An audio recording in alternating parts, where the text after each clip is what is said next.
Hey, it's BT with Tales from a Gemini. This episode is with Instagram buddy Track Stars, a.k.a. Jose Herman.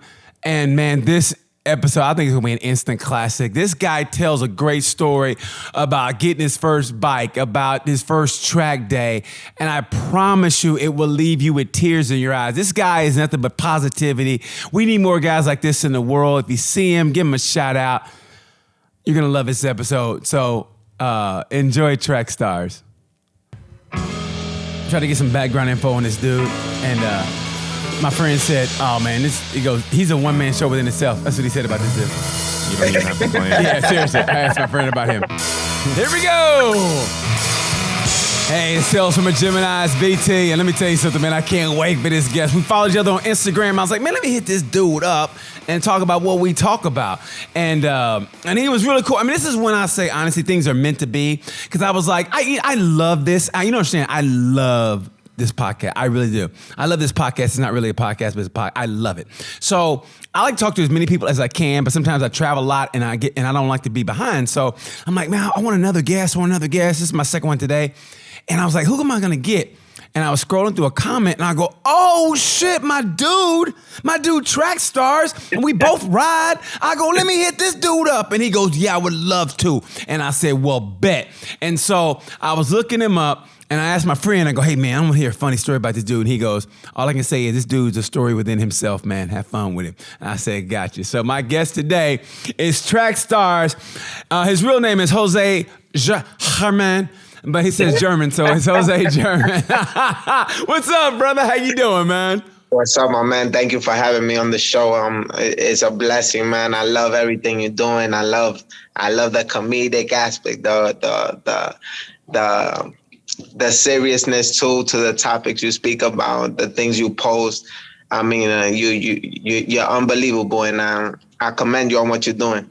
Man, thank you, man. I mean it, but man, no, thank you, because and this is why we do it, because honestly, I just love your positivity. All your posts are just good. But it's who you are. It's authentic, it's organic, and it's just like you are you, and that's what makes it fun. And what people don't realize is that without realizing, people look up to people like us, or mainly you.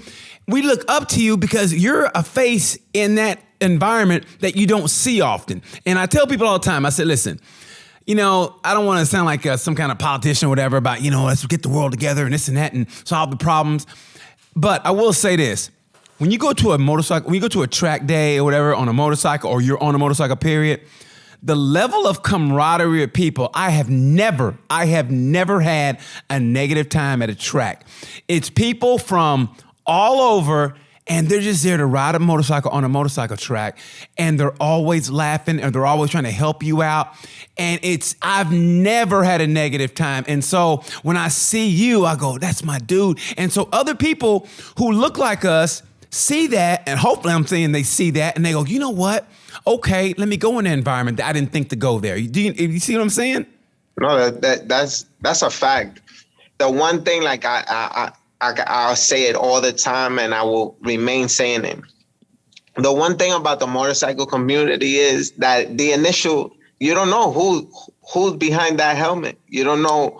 All you see is a rider, whether it's guy, girl, black, white, Hispanic, Asian. All you see is a helmet, a person with a jacket, pants, boots, gloves. For you to see who that person is, he would have to remove an article of clothing just so you could get an aspect of color, race. You constantly guessing. But the one thing that we do every time we see a rider on the street is throw these two fingers up. Throw the two, and baby. It means peace. Yes. Peace to whoever's there. I acknowledge you.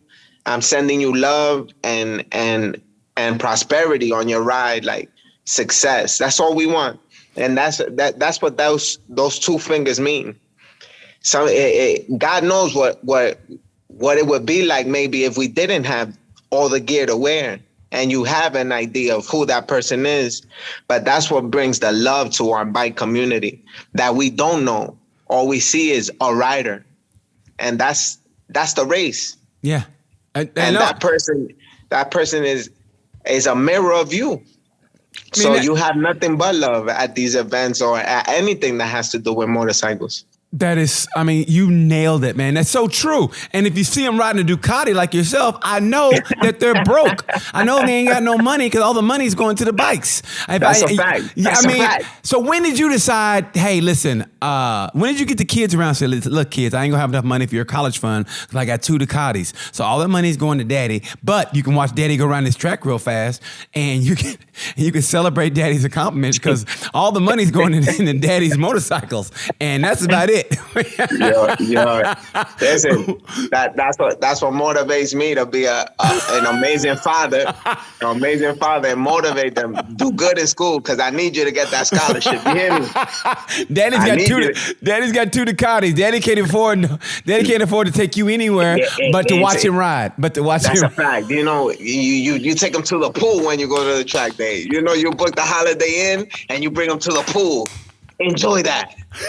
That's all you gonna get, baby. I hope you gonna learn how to swim at the Holiday Inn. What you do is you hold on to the side and you kick your feet. You'll be all right. Daddy's got to go ride. That's a fact. Hold on to that. Stay right there. I'll be back in 15 minutes. I got 15 minutes on the track, 45 minutes here with you. Listen, just survive for 15 minutes. That's all I need. You come back hoping your kids are still there. Okay, there ain't no ambulance in front of the Holiday Inn. We good. Nah, hey, we good. They made it. You know what I mean? Well, listen, growing up, I checked you out. And by the way, I love if you guys get a chance, go to his YouTube channel. That's Track Stars. Go to his YouTube channel. The dude is just great. Like, it's good positivity. But I want to know is, man, how was it growing up for you? Now, did you grow up in New York City?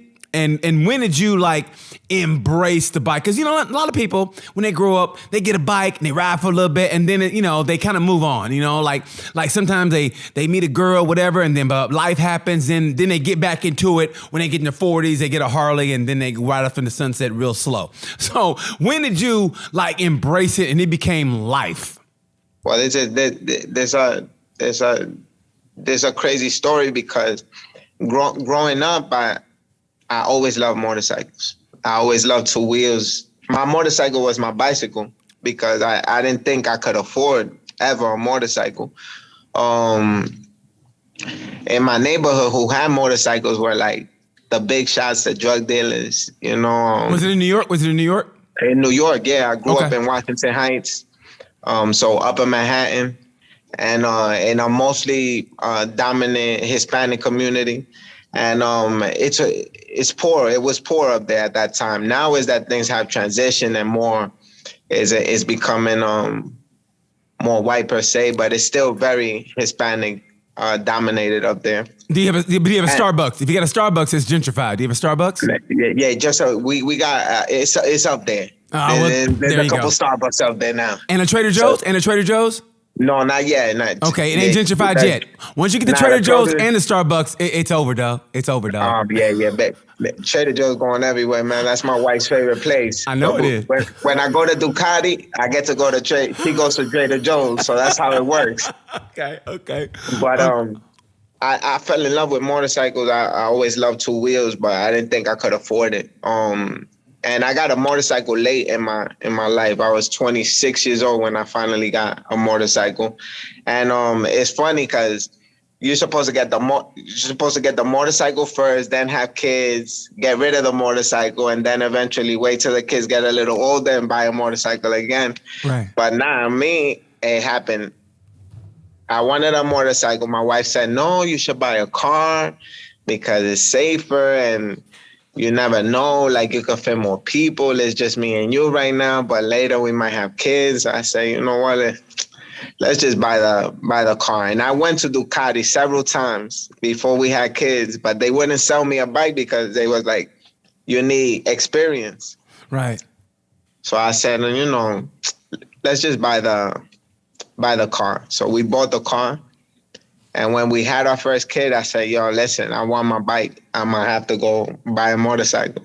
And she said, yeah, go ahead and get one because you've been dying for one. So I went back to Ducati and I told them, listen, I want that 999, a Feli edition.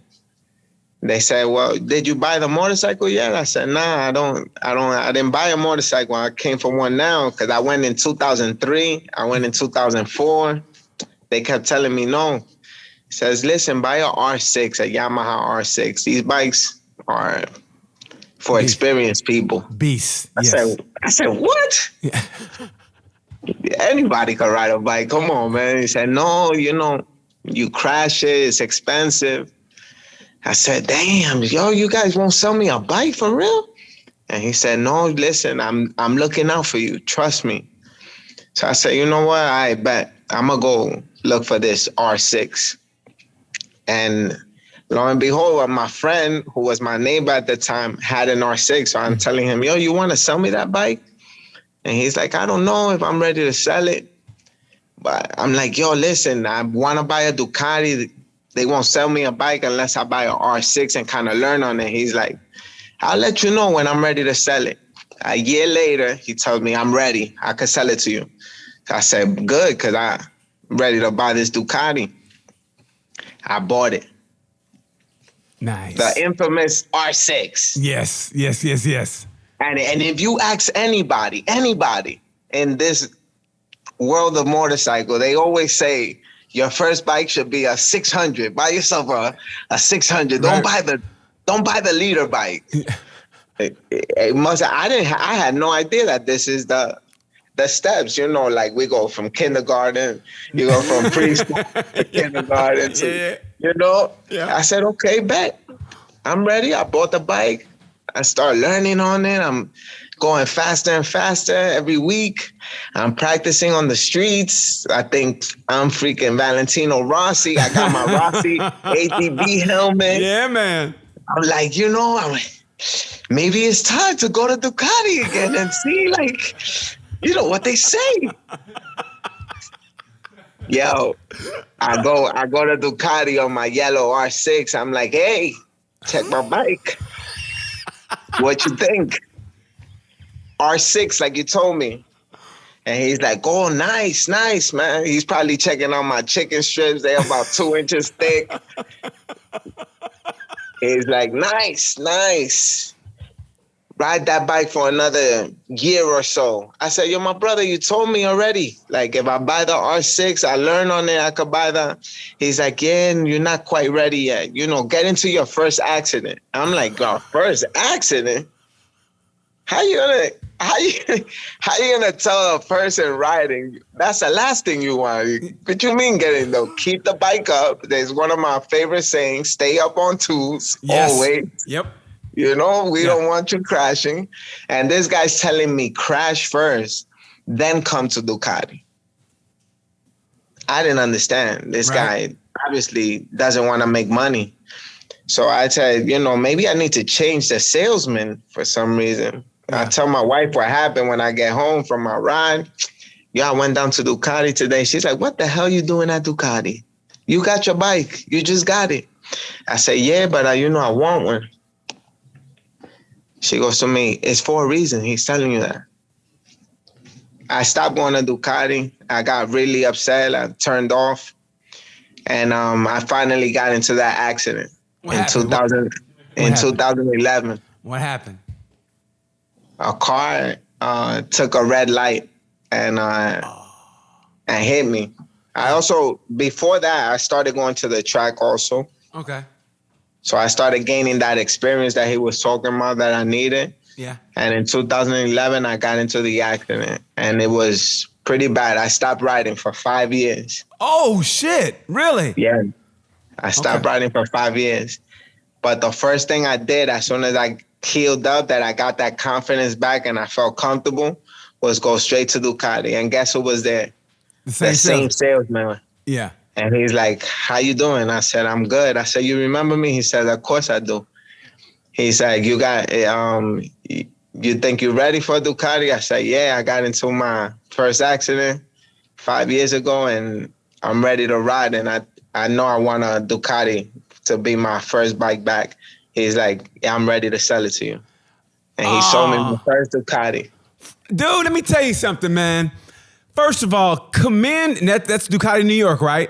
Yeah, Ducati, New York. Let me tell you something. They need more places like that because I've seen salesmen sell people motorcycles. You go, don't do that. I mean, I've seen it with my own two eyes. I mean, I saw a dude get his motorcycle, right? And he's all excited. And I go, your first bike? He goes, yeah. And I go, you're not going to get a jacket? And he goes, so he goes back, seriously, he goes to the salesman, he goes, can I get a jacket? The salesman goes, he looks at me and he gets him a jacket. I go, you can get no gloves? And the salesman goes, and he gets the gloves. And they don't give a fuck. I mean, they'll sell you anything. It's like, so props to Ducati New York. I don't even know you guys, but if I ever met you guys, I want to give you a big hug and a kiss. Okay, maybe just a big hug. But I'll give you a big hug and I'll let you pop some more champagne with them and you bring the champagne. Yo. But I would give those guys some champagne because that's a place who wants customers for life because they actually care about you. No, that is a fact. And that's to have that consistency of the no. Yes. Of the no, immediately no, because he knew I was not going to leave with any other bike in that dealership other than that 999R. You know, like this is a Feli edition, probably at that time, one of the most expensive bikes in the dealership. I wanted to buy it cash. When I tell you I had the money, I've been saving for this bike since cash. I said, I need this bike. And he knew I wasn't going to. So he knew if I take that bike, he says, I would have killed myself. And it's a fact. I would have. Yeah. There's nothing would have saved me. But his no and his consistency of those words no, because like you said, he didn't know me as a person, but he knew he would have a customer for life. And that's what Ducati New York has had since. Without even purchasing something, I constantly went to that dealership. I constantly went to see the motorcycles there for the vibe that was there. And that vibe still exists at that place right now. And that's why I'm so involved with Ducati New York. And I have such an appreciation for them. And I love representing them as their brand ambassador because of the service and quality of personnel that's there. Man, I could tell through your videos when you walk in and just the way that they have people in that store. I mean, it's busy and your camaraderie with them, you can't fake that, bro. And that's why I go, I love that story right there. That's how you keep customers for life. I mean, for life. I mean it from the bottom of my heart. Like I said, man, nothing makes me more mad than a salesman who just wants to make a sale and they don't give a shit about you and they care about you. So I want to know. When are you gonna get a Ducati? When are you gonna get a Ducati tattoo? That's what I want to know. Oh man, that's the one thing I listen to my mom on. I got no tattoos, tattoos on my body. What did mommy say? What did mommy say? What did mama say? Tú me vas a matar si tú te pones un tatuaje, which means you're gonna kill me the day you get a tattoo. Yeah, listen to mama. Yeah, we gotta keep mama alive, man. I know that's I need mama's cooking and I need mama's love. I know that. I love that, dude. That's beautiful. But you left out something in that story. Wasn't there a guy named Juan that helped you get to that place? Right? When you being crazy on the street and you ran into a dude named Juan and said, hey, listen. That's a fact. So me in my journey of pursuing experience, like I said, I would run wild on the streets. The streets was my track. Right. Like without a doubt, I felt like I was one of the fastest people on a motorcycle on the streets. I knew the highways. I knew where the holes were. I knew what time traffic was gonna be, what it was gonna look like. I looked at Google. I would know precisely where to be on any highway, whether you put me on the Henry Hutchinson, on the FDR, on the West Side Highway, on the BQE. Oh my God, wherever you send me, I learned these highways because I love to race people on the highway and just cars, whether it was cars or motorcycles. It was when I was on that bike I became a racer automatically. I became Valentino Rossi, who I emulated. Like I was watching MotoGP, and after every race in the morning, I would leave and go to the highway and try to time myself on some of these highways, how long it took me from point A to point B and back. And the probably the one of the most influential days ever in my life was I'm on the West Side Highway. I left my house. I'm on the West Side Highway, pinned, open throttle, cutting and swerving through traffic. Like a lot of us see these motorcycles pass by us on the highway and you just say they're going to kill themselves. Right. You just grab your head and you're like, oh my God. And sometimes even in the car, we pray for that rider. We say, get him home safe, or please don't let nothing happen to him and me have to see that, because that's what you automatically anticipate. And I used to go to Yamaha a lot on the West Side Highway when it was on 12th Avenue or 11th Avenue. It was on 11th Avenue by the West Side. I believe it was like 40-something Street. I would ride to there and then back home and time myself. And one of the mechanics and people who worked there saw me. His name was Juan. And I didn't know Juan, but like we would always see each other because I would go there and we would kind of conversate about regular stuff, but it wasn't like we were friends. Yeah. And when I came to the dealership that day, I'm taking my helmet off.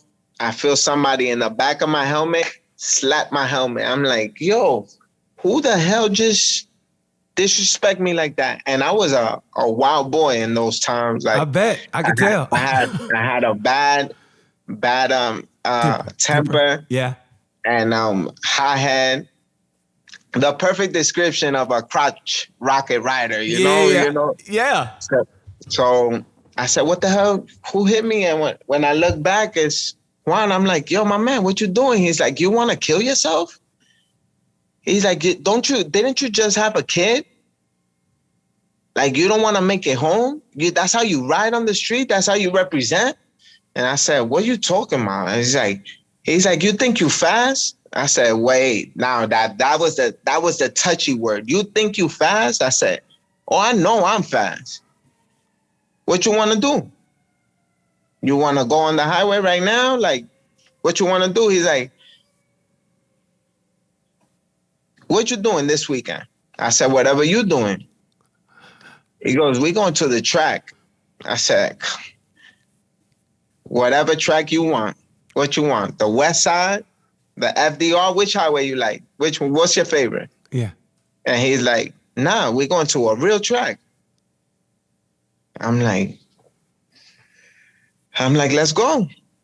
Let me know the time. He's like, be ready at 6 o'clock in the morning. I'm going to pick you up.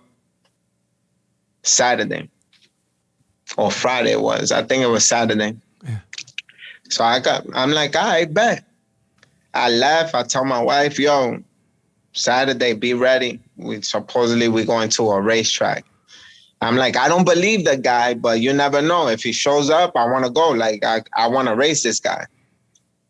He comes, 5:45 in the morning, I get a phone call. You up? You ready? And I'm like half asleep. I didn't believe that he's gonna come. Yeah. I'm like, hello? He's like, yo, I'm almost there. You ready? I said, hell yeah. I hang up. I tell, yo, Francis, wake up. The dude is here for real. We're going to a freaking track. We're going to the track. I thought you had to be a millionaire to go to the track. Yeah. I thought you needed a license to go to the track. I thought, you know, there's so many things like that. You think there's something impossible to go to a place where Valentino Rossi goes and races really go. People like, yes, that get paid to do this. Like, and I'm going to a track. I said, I was excited. I didn't have nothing, no gear, no nothing. We go to this track. We suit up and he's like, don't worry. We're going to get you a suit, boots, gloves, everything. They got me everything and they put me in class. Like they put me in, introduces me to like the coaches there at the track. And they're like, oh, you ready? This is your first time at the track? I'm like, yeah, this is my first time at a professional track. Yeah. They're like, oh, so you've been to like a non-professional one? I'm like, yeah, I race all the time on the highways. West Side, the FDR, the Hutchinson, you know, you name it, I've been on it. They're like, no, like, a track. No, I'm like, no. Yeah, I race. They're like, all right, so what type of rider would you say you are? Are you novice, intermediate, expert? I didn't know what novice meant. I knew intermediate meant somewhere in the middle. Yeah. So I say, I'm an expert. I know what expert is. That's what I am. I'm an expert. Yeah. So they're like, the coach looks at me just like this, like getting closer to me. He's like checking out my eyes, and these eyes ain't lying. Like you looking, I'm an expert. Yeah. Just like that. You believe this face if it told you, my brother, I'm an expert. You looking at me. He's like, the guy is not sure, like who is this kid in front of me and what is he talking about? Because he's never been to a track that I know. He's talking about the FDR. I never heard of that track. The West Side Highway track. I never heard of that track neither. Like, you making a fool out of yourself. Yeah, I'm making but to me, I sound completely legit. Right. The guy goes, listen, everyone starts off in novice. It's the introduction to track and everything. If you're as fast as you say, we will bump you up immediately. So we're going to have a couple sessions, class. Please listen, pay attention. And we'll be observing you. Don't worry. If you're as fast as you say you are, we'll have you an expert by the end of the day. I said, well, this is going to go. This is great. I said, all right. I'm going to be as patient as possible. We go into a classroom setting because it's introduction. Right. They start talking about things like cones and entrance, apex, exit. I'm like, okay, whatever. I see people are paying close attention, and just like this, I'm sitting down in a classroom and I'm kind of like looking to my left, looking to my right. And I'm like, yo, listen, I don't know what these people are talking about, but I just need to get out to the track and prove how fast I am. Like, the quicker we do this, the better. So I'm like, they like, anyone have any questions? I say, listen, let's slide. I hope nobody has questions. We're just trying to get out to the track. So let's do that. And he's like, all right, yeah, let's do that then. No questions, right? I said, no questions. Let's go. We head out. They're like, first session, people, is follow the leader. We will be one behind the other in like duck goose formation. Everyone one behind the other. Follow my line. I'm like, all right, let's go. We get out, we head out on the track, and we're doing like 30 miles an hour. I'm stressed out because I'm like, I've never gone so slow on a motorcycle. I feel uncomfortable. I don't know what to look at or what they're doing, but I just want to pass people. So I'm like, I'm back there just bored to death. When we come around for the second time, the third time, the fourth time, I'm just revving my motorcycle like, hey, let's go. Hey, and the coach is just like looking back like, you okay? And he's like telling me like, calm down, man. When we come back out, I'm like, listen, I think this is a waste of time. Not only for myself, but I think everybody here feels the same way I do. That this is boring the way we are. We came here to go fast and to enjoy ourselves here in the track. And you got us doing follow the leader, and you're taking us at 30 miles an hour. He's like, well, we just wanted you to see where the cones were, where the entrance, the exit, the apex, recognize these things, where the towers were.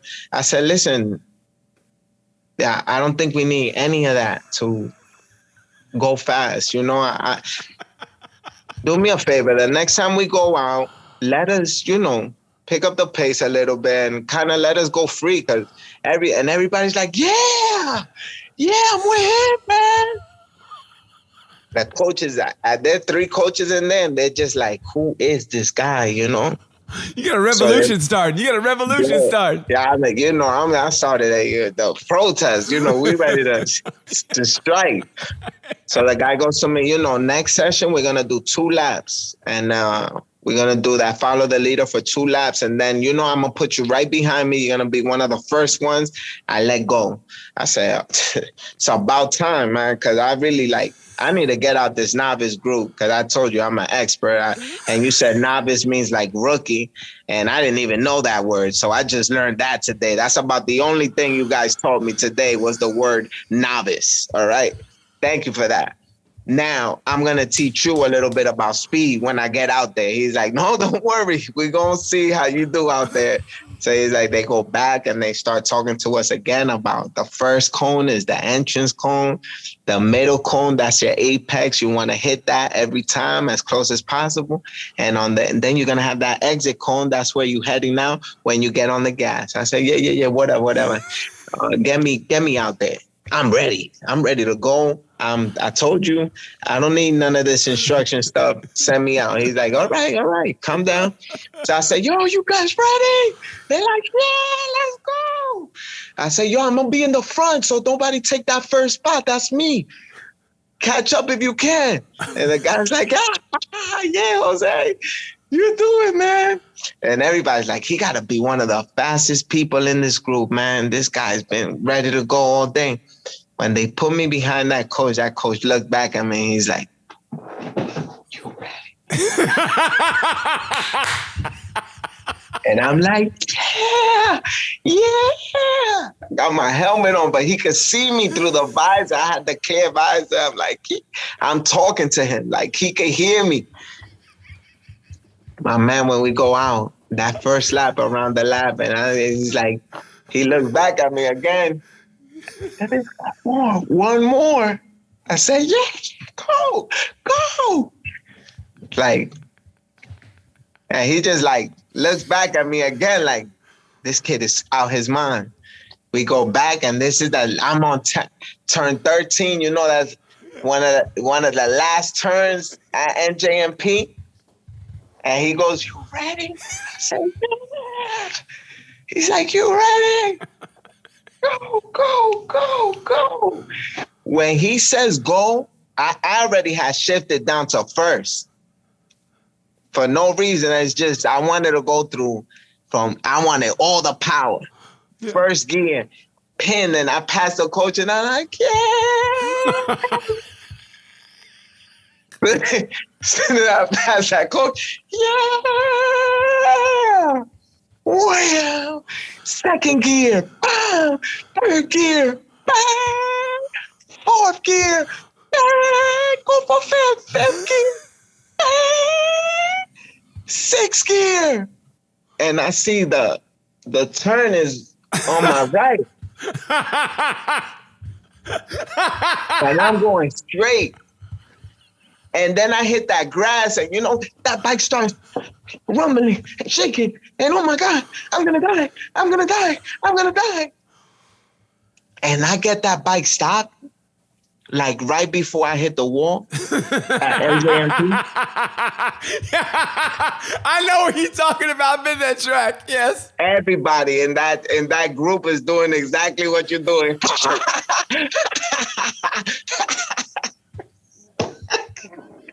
Except me. I definitely had some number 2s, and I'm not talking about a 2-plate on my motorcycle in my pants. And that guy on the tower is like looking at me, and he's like, and I'm like this, yeah, shaking. And the coach, something that you never see, the coach came off just to make sure that I was okay. And he goes to me, you good? And I'm like, yeah. And he's like, come on. I'm like, wait. Damn near kill myself right now, man. I'm like, wait. So I get myself together and I pull off. And I'm doing like 20 miles an hour around the whole track. You learned your lesson. My man, when we pulled down, he's like, yo, you okay? I'm like, yeah. He's like, you ready to learn now? I say, yeah. What was it that you were saying about the apex and the entry tone? I'm ready now. Like, I don't know. I didn't see that. Oh man. Never again. I listened to every single word, every single explanation. And everybody in that track for the rest of the day, they was like, yo, how was turn one? That was the joke for the whole day. Yo, don't forget turn one is a right. It's a right. You got to make a right. I'm going to start calling you Turn One Jose. That's your new nickname. Turn One Jose. That was Turn One Jose for the rest of the day. That's a fact. Hey, man, I know what track you're talking about. I've been there. It's New Jersey Sports Park, right? Yeah. I know that. I know because there's a fence way down there. So, I went all the way. That's how fast I think I forgot to turn. I was so excited about going fast that I forgot to turn. I forgot that there was even a turn existed. I just remembered, like, as I'm going straight and all I see is grass. Yo, that's the turn over there. Oh, that's what they was talking about. Yo. Never.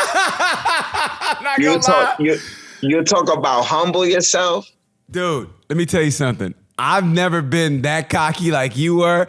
I mean, to me, a racetrack will always humble you. Anything like it always humbles your racetrack will, because speed on the street is different. I want to tell those guys on the street how you used to be, and I'm the same way. I mean, I'm not act like I wasn't that dude, going through whatever, being, but that's just part of being a sport bike. So I have no problem with dudes like that. But the moment you hit a real racetrack and you get instruction, that to me makes you a better street rider if you still ride the street, and it makes you go, okay, when I get to the track, then I'm gonna do this. And it's not even crazy, it's just the right way to ride, and it makes such a difference. I promise you these words right here, and I say it a lot because it was told to me so many times and it was proven to me that day. The streets will never prepare you for the track, but the track, it precisely prepares you for the streets. It doesn't transition. The street won't transition because you won't see a turn on the streets ever like you will see it consistently at the track. Every turn challenges you. On the streets, you might see a turn every 7 days that you ride, like a real turn, a challenging turn, because the highways are designed to take you from point A to point B the fastest way possible. And that's straight with as little turns or challenges for a driver, because it also has to be safe for drivers to maneuver through. So it's simplifying driving and motorcycle riding by making as straight roads as possible. For you to see like turns, you would have to go to what they call this, like a mountain, right? Like Trail of the Dragon in Tennessee. Yeah. That's the most famous one. Or I rented a bike when I was in Milan. I was in Milan, Italy, and for my 50th birthday, I rented a motorcycle, and I went to the Stelvio Pass, and that was when they were getting ready for. I don't know how that happened, but I was getting ready for and it was they were getting ready for the Tour de France. It was in June, so it was nothing but bicycles and motorcycles there, and the turns were like this, and it was the greatest turn. And let me tell you something, man. They know how to ride the right way in Europe. You ever ridden in Europe before? Nah, it's definitely on my list to do. I'm dying to go to Italy and UK. Listen, go to the Stelvio Pass, go to Milan, Italy, rent a bike, and take it up there. And let me tell you something, man. You are going to love it because they all ride the right way. They all have the leathers on. They all ride the right way. And, man, I'm getting past going uphill. I mean, on the roads, literally about as wide as this desk here. And I'm getting past going uphill by bicycles and motorcycles. So, my God. Yeah, and there's snow on the ground. There's snow on the path. Even though it's June, there's snow on the path. Dude, let me tell you something, man. It's the greatest It's one of the greatest experiences I've ever had in my life. If you get a chance, go to Milan, Italy, rent a bike, and go up to the Stelvio Pass. And I promise you, it'll be life-changing for you. It's incredible, man. You got to do that. I would love to enjoy that experience. I mean, but going back to what we were saying, the track directly prepares you for the streets. And that's why I tell people all the time, you get your motorcycle, the first thing I want you to do is go to motorcycle safety school. Yes, it should be a requirement. Learn the basics. Yes. Yeah, learn those basics, get that license. And the next thing you do, book a track day. I tell people that should be mandatory, but it should be mandatory. If you want to get a motorcycle, you have to take a safety school first, and then you get your license. Because if you don't, because it takes away a lot of people. A lot of people they just want to get a bike and then they're going to ride, which is okay. I get that, but there was a woman in my safety class. She wanted to get a Harley, and during the safety class, she ended up falling. And her face just went like ghostly white. And I thought that was good because it showed her if you wanted to ride after that, that's great. But it showed her what it's like out there. So there should be changes in this industry, and that's one of them. It should be mandatory to do that. No, that's a fact. And at motorcycle safety school, you get an instructor teaching you right and wrong, teaching you how to save your life. That's one of the things that saved my life in my accident, because they taught you like how to hold on to the motorcycle, when to let go. They teach you how to crash, because you could crash at motorcycle safety school, pick up the bike, no cost to you. You pay for that. Yes. And they tell you, get back on. So you get a lot of first time experiences under a controlled environment, just like the track. That's why I'm an advocate for motorcycle safety school, and I'm an advocate for the track. Because the next thing that I should have done was gone straight to the track. I would have learned so much more, but I didn't know about it. That's why every time I talk to anybody at the dealership, I tell them motorcycle safety school to get your license, whether you have it or not, just to get more of the basics and get instruction of survival, because they teach you defensive riding, and then straight to the track, so you get an experience of what it is to maneuver at high speed, stop a motorcycle from 100 to 30, it just gives you that confidence as a rider for the streets. Forget about that you're at a track. You're just at a closed street with supervision, an ambulance, and safety. No pedestrians, no drinkers, no drunk drivers. Nobody pull in front of you. Yeah. No oncoming traffic. Everyone's going in the same direction, and you got professionals, or at least coaches there to help you and teach you the right way. So if you go with the right mentality, you got years worth of street riding in 1 or 2 days. Well, how did you make that jump from riding on the street to going to the track, and you go, okay, I learned, but from doing that to where you are now, which you help people ride, like you help people go fast. I'm coaching now. Yeah. How did you get there? Because remember, I hit you up because I was like, man, because you hit me up because I was like, I was depressed. I went to Pittsburgh this week, and I just been wanting to get a knee down. It's like my 4th or 5th race school, and I haven't gotten a knee down, and I'm slow. I mean, don't get me wrong, I hit the apexes, but I'm slow. I didn't get a knee down. I was just fucking disappointed, man. So, and you were like, no, I can help you. I was like, yeah, okay. But so how did you go? How did you make that leap? Evolve GT, Brad Baker. He's one of the, I was coaching for Evolve GT. We kind of split ways this year. But this is the one company that basically I started with. The company that this story is about, or the first story where me going off, was with a company named Team Promotions. Mm-hmm. Evolve GT came from Team Promotions. And a lot of the coaches that I know that they were there, and these people, they always made time for me, brought me through, taught me consistently, because even after that, I was still hard-headed. I still liked going fast. I wasn't, but they molded me into the rider that I am today. And they're that good, you know. The other company is N2 Track Days. I work with them also a lot. Team Promotions kind of split up into these two companies, and Team Promotions still exists to this day. They do their stuff also, but these three companies came out of there: N2, Evolve GT, and Team Promotions. And those are the people that they really took their time to teach me the aspect of riding, of what it is to ride on the track, of what it is to get to a level right before you race. And I owe it to them, especially Evolve GT, because they molded me into this. They made me get social media, because that video of me explaining my first track day, it's on YouTube, my first track day by Evolve GT. Yeah. I'm saying this story, and that story went viral. Like, it got so many views, because it's how we all kind of come to the track with that mentality. And it makes people kind of calm down right before the class and say, I don't want that to be me. I don't want to be called Turn one Jose. Yeah. That is your forever new nickname. Yeah. Yeah. So they start to listen. And it's an amazing tool, because now they use it still. Even though I'm not coaching with them, they still play the video for people, because it's the God honest truth of how we all come to the track and what our perception is of the track. We come there to go fast.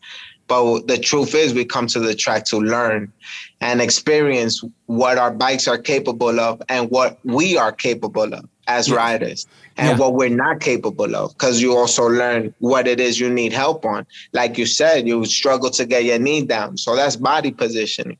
And those are the things I learned. And I obviously, working through with riders, it makes you a better teacher, because most of all of us have the same problem. So after you solve one problem and you solve the second problem and you solve the third, it's easy for when the fourth, the fifth, the sixth problem come, you always can help somebody with new wording, new way of speaking to somebody, the technique, and breaking it down to them. So at this point, I'm pretty experienced as a coach and still growing as a rider. Well, what I loved about your videos is the openness, because you went to, I think, the Jennings track again, and for some reason you said, I loved it, because I was feeling the same way. You go, I don't know what it is, but I feel like a scaredy cat right now, and I love that, because it's like, yeah, I mean, my thing is, I need more testicular fortitude. That's a nice way of saying it. Because, like, I'm going to the turn. If it's like a turn where it's like, I see, okay, I'm supposed to start braking, but it's like kind of over a hill, and I'm like, okay, and I see the X where I'm supposed to tip in. I'm like, and I always either brake a little early, or it's like, okay, I'm getting body position, and then it's like, I let off too early, and it's like, I didn't get my knee down. God damn it. And then another lap comes, I go, and then I'm just frustrated, man. So mine is more testicular fortitude. Can you help with that? Can you help with somebody who doesn't have enough balls to do it, or you just got to man up and go, okay, I'm going in this goddamn turn as fast as I can? No, we can't go into it like that, because listen, I think that's the way we kind of do approach everything, right? As men, as women, it doesn't matter, male or female. We approach the things like, is it fear? And how do I overcome the fear? Yes. When we overcome fear with aggression, what happens? You got to relate right back to fear, because you usually get punched in the face, right? Or you fall, or you gotta go right back to building up again to go through the same experience. But what happens when you approach fear with calculation? Now you slowly progress, right? Because you say 1 + 1 is 2. So 2 + 2 has to be 4. So you kind of like now you break it down. And if you do that with the track, you say, okay, I'm having problems with turn 1. Where do I need to be? So then now we start looking at entry cone, apex, and exit. That's 1 + 1. Knowing where we have to be, when we have to be, and having direction. So bam, boom, we break down turn 1, we got it. So now on turn 2, since we already learned turn 1, turn 2 can be much more difficult because, again, we know where we have to be, when we have to be, and where we're exiting through. So we break down the whole track around like that. Sorry. And then we break down, now we're going to focus on body positioning, where your body needs to be to make it easier to get to your entrance, your apex, and your exit. So now we're figuring out 2 plus 2 has to give you 4. So now the math is a little more difficult because we're moving up in numbers and in quantity of things that we're counting, but it's still the same process, right? So now we add the body positioning. So now it's calculated, where does the body need to be, not only the motorcycle, to make the turn easier. So now we're adding things and we're also making it easier to go fast. So what happens? The speed picks up, the turns become easier, but now it's getting faster. So now the next thing that we work on is vision, making sure now we slow everything down by changing where we're looking at. Yes. So it's a constant progress of calculation and adjustments. So that's what I'm gonna bring to you the next time when me and you work. Now we already know that we're dealing with track riding. It's no longer street riding.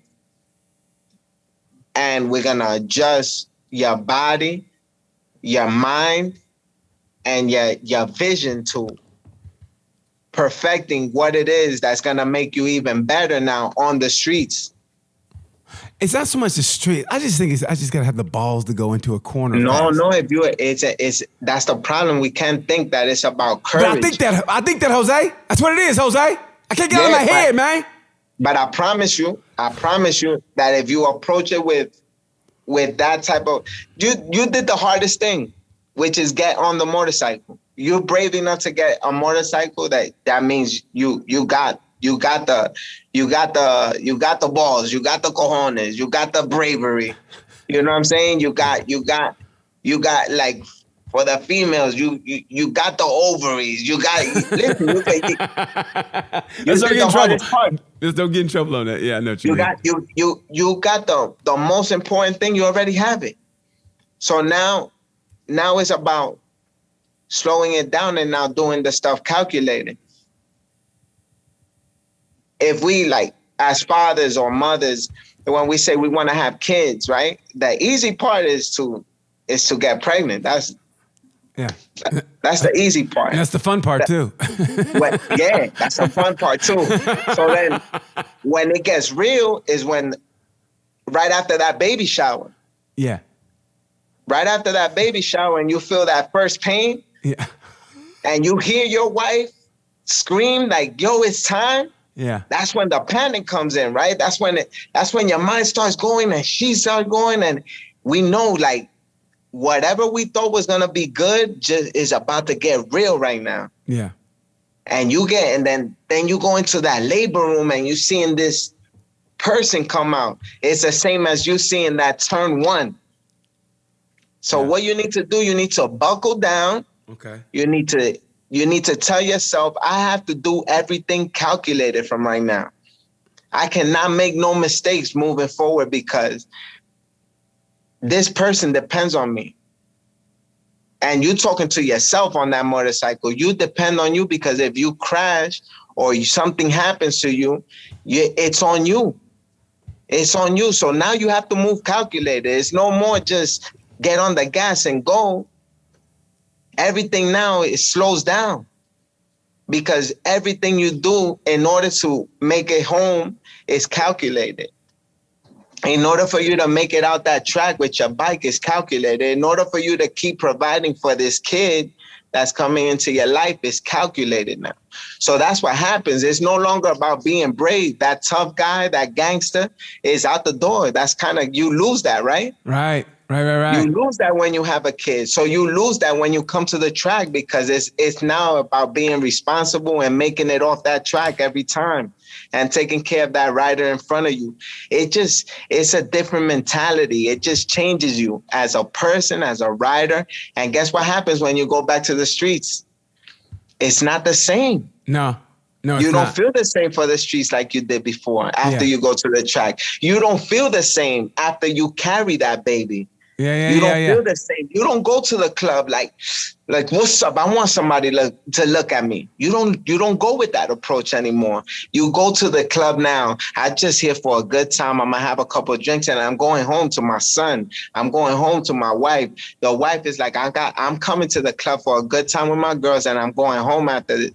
It's just a different mentality. So it's the same thing that the track does for you. It just changes your mind, your approach, that aggression that you have or that you want to have is gone because you're learning now again. You're slowing everything down and calculating everything. Well, speaking of that mentality, how was your mentality when you crashed your bike at New Jersey Sports Park? 'Cause I saw the RSV4, right? And yeah, I mean, my B4SP. Even though it was a slow crash, that shit hurt me, dude. When you cry, I was like, I remember I wanted to go, no, and it was a slow crash. And how did you get over that mentality? Because it was like, to me, it looked like you did nothing wrong, but obviously you did. But I was like, how did you get back on and ride again? Because you got that little thing in your, at least for me, I would have that little sense of anxiety in your, you don't feel right. You know how you get hit real hard sometimes and have that weird kind of feeling? Like, how did you feel like after, I see you put your bike on the trailer and then you got a trailer, but then you came back the next day and rode your motard. So how was that, man? How'd you get over that mentally? I think, that's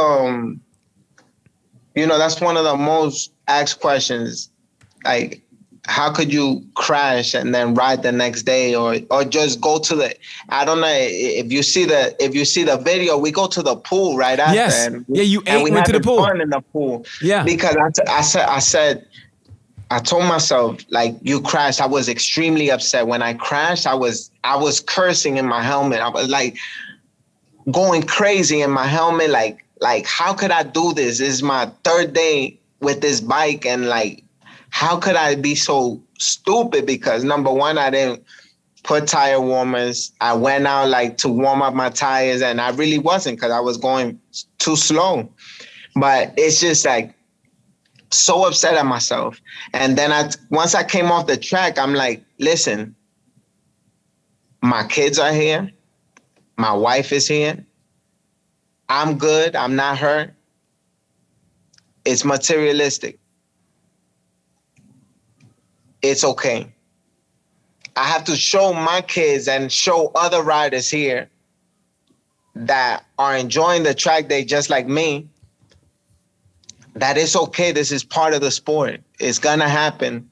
And whether the bike is a $40,000 bike or a $6,000 bike, you have to stay positive because you're healthy. You're okay. And that's what I did. As soon as I came off the track, I hugged my wife, I kissed my kids, and I told them, I'm good. It's okay. We're going to chill for today, and then we'll go back out and ride tomorrow. And that's what it took. It took release that anger by myself in that helmet while I'm waiting for the ambulance to pick me up and for them to pick up my bike. And then kind of that woosah moment, like in Bad Boys. You just woosah, bring it back. Right. And just understand what life is. And life is appreciating what you do have. Yes. And I had my health. I had my family here. We're gonna have a good time regardless, and we'll ride again tomorrow.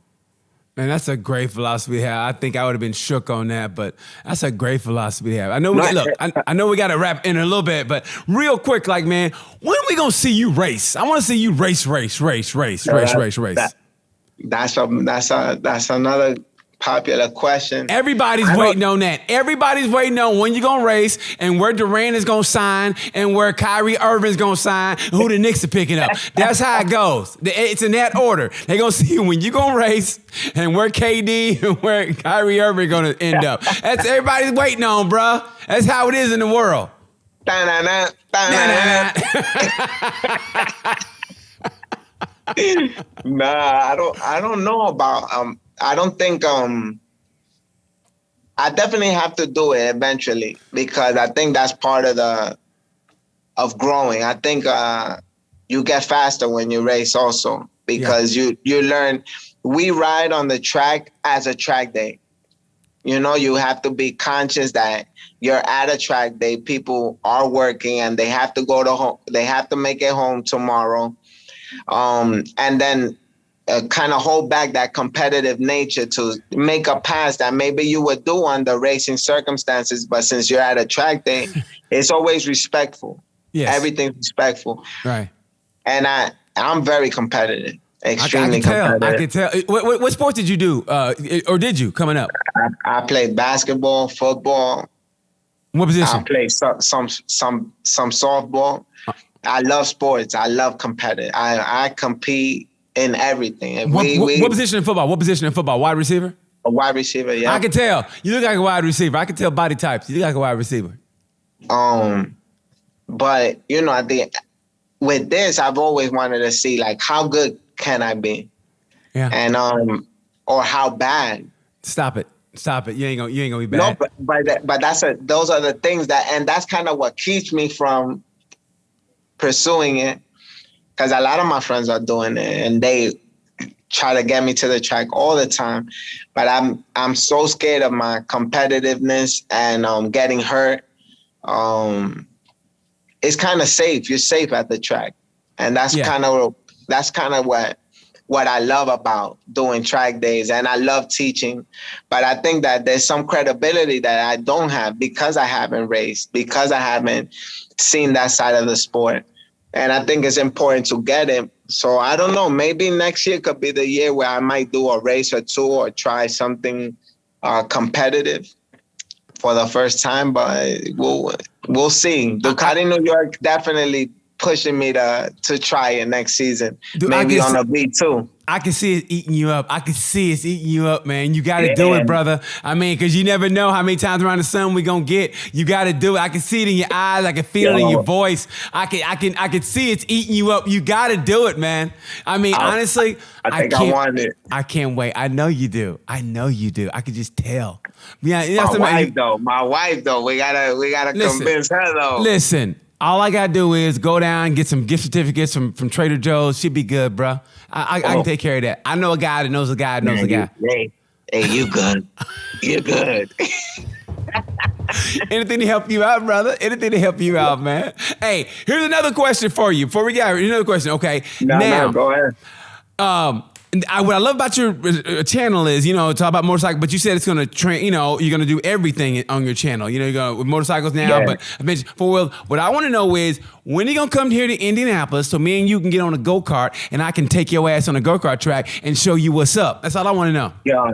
You know how much I love go-karting? Do you know how much I love go-karting? Do you know how much I love go-karting? Do you know? Do you know? But when I tell you I'm horrible at go-karting, I am horrible. I do not. How do you guys go so fast on those go-karts? See, exactly. Listen, here, let's make a deal. You teach me how to get a knee down and go fast on a bike, and I'll teach you how to go fast in karting. How about that? You got a deal. Okay. You got a deal. Deal. I might put you in a wall the first couple times, but trust me, you'll be faster after it. I've gotten black flagged at a go-kart track, man. Hey, come on down to Indy, man. We'll have a good time. I promise you, brother. I promise you. I would love to. Listen, at NJMP, they have go-karts. I did it one time. I know. Oh, my God. Hey, I love go-karts. We got to do it. I'll fly into Philly. I'll drive up to NJ and we'll do that thing, man. I'll beat you in front of your peoples. Have all your people come down from New York. Yeah, do it. Come out for my birthday. When's your birthday? We're going to be 3 days at NJMP with Evolve GT, September 23rd, 24th, and 25th. Oh, shit. Look, I'm going to be in Philly the 25th. I might do that, bro. Come down. Hey, I might do that. I got to be in Philly the 25th. We do go-kart, have cake, and track. Well, if I have cake, I can't do track. I had to go cake, bathroom, and then track. That's how it's going to go. If I... At this stage in my life, I go cake, then bathroom, and then I'll be lucky if I get on a. I'll be lucky if I get on a track after I eat that goddamn cake. Oh, hey, listen, you a wild dude, man. Listen, man. What I want you to do is, I want to see you evolve into like. I love how you went from street to track to instructing to eventually racing, but are you going to get into touring? Because what I did was I hated seeing people, they get the motorcycle and they ride around town, they go to bike nights, which is great. Don't get me wrong. It's great. And then they get the cruiser and then they stop. What I want to know is, man, are you going to start doing long distance cruising? Like maybe put your wife on the back and y'all discover the United States on a motorcycle? I highly doubt it, man. No, listen. First of all, how old are you, by the way? How old are you? I'm 42. I turned 42 September 23rd. Dude, you don't look a day over 40. You look good. You look good, bro. But see, here's what you do is, man. Here's what you do. I did the same thing. I was riding sport bikes, doing this and that, and then I got the Ducati Pikes Peak because I wanted to travel, but I wanted to fast. I'm so scared of that bike, like buy that bike because I know I'm gonna like it. Dude, no, you're not gonna like it. You're gonna love it. Look, here's the deal. Put some bags on. Here's why you should get the Ducati Pikes Peak. You put the bags on, and you can still look sporty while you do it. And then when you get to the hotel, you take the bags off, and you still look like GQ Smooth. That bike is so sexy. My friend has it. My friend El Duro on IG, he has just the same bikes I have, the V4 SP, the Street Fighter SP, and he just bought the Pikes Peak, and he told me, go for a ride. You will never want anything else other than that. And I said, I will never ride this bike because I know that you're right. I will only want to ride this bike. Dude, yo, it's sexy. That bike has racing suspension on it. Yes. You can take it to the track. Dude, I'm not doing it because I don't want to do this for my bike. I mean, that's my girl. That bike's my girl. That's my ain't my mistress. That bike's my girl. But here's what you do. I believe you. I'll marry her too. I will marry her. You propose to that. Listen, she does it all. She does it all. She's a mistress. She's a girlfriend, and she's a wife. Like what? Dude, she's my MacGyver. She's my MacGyver. She does everything. She does everything. The young kids won't know who MacGyver is, but this guy make a bomb out of a rubber band, type of thing. And a can of Coke. MacGyver is the shit. She does. When that bike is parked up or on, and let me tell you something. Never ever ever doubt the double kickstand. The center stand, dude, it changes lives. And when that Pikes Peak parked there and that ass is, it's like a woman. She got a nice ass, and then it comes out with the full figure and the big, dude, Pikes Peak, brother. Pikes Peak. No, I believe you. I agree. Jose, I ain't gonna lie, man. I knew this was gonna be fun. I knew it was. My boy, I ain't gonna tell you who it is. My boy already hit me too. You go, let me tell you something, man. You'll be all right with him. I can't wait to hear it. And he was right. But I knew it was gonna be. Because you got that good energy, bro. And I knew it was gonna be fun like this, man. And listen, this time next year, you're gonna be racing. I know you will. I might make it out to the New Jersey Sports Park that weekend. I just might do that, and I'll race you. And I'm sorry, but I'll beat you in front of your kids, bro. Hopefully we do that. And you know what we could do? We could do another interview live, me and you there, and we'll talk about how your first track day with track stars went. You might do that, there's a second thing. Yo, I'm going to give you everything you need to get there. We got go-karts. We got a good interview based on how your track day went at NJMP with track stars. Listen, y'all, and we're going to have cake. Don't worry. The bathrooms are very nice. The facility is beautiful, clean. Hey, I got you. Hey, get some tongues to my tummy, man. I got it like that. I know, I got it like that. You'll find out. Hey, another 10 years, you'll find out. Hey, listen. Hey, track stars, Jose Jermaine for him, but Jermaine, I'll do it the right way. Man, thank you so much for your time, brother. I mean it from the bottom of my heart. Follow him on Instagram. It's Track Stars, right? Yep. Track Star It's and TRAX_stars, STARZ. and So follow him on his YouTube channel, which is It's that same Track Stars, TRAXSTARZ on YouTube. and shout out to all his Ducati New York. What you guys are doing incredible. Keep doing how you're doing. Protect the riders. You have customers for life, and that's why you guys are great, man. And Ducati Warhorse, Dianese certified knee draggers, all those people who help him, Jose Herman, be the man he is. Hey, man, I appreciate your time, brother. I mean that. Stay up on twos.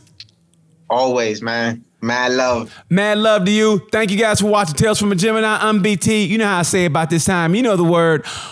Peace.